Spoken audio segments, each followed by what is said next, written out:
هو ليه الاهلي دائما هو البطل؟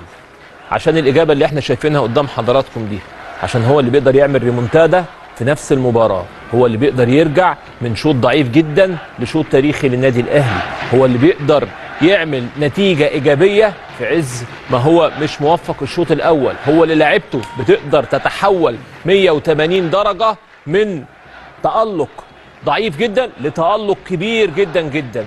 بيقدر يعود للمباراه من الشناوي هو حارس مرمى او هو نجم الشوط الاول للشناوي مش موجود في الشوط الثاني، ووسام ابو علي هو نجم الشوط الثاني هو وطاهر.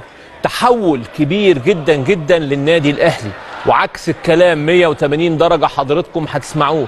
شوط رائع اكثر من رائع للنادي الاهلي، بيعود فيه النادي الاهلي للسيطره والتهديف، بيعود فيه النادي الاهلي للمتعه الكرويه.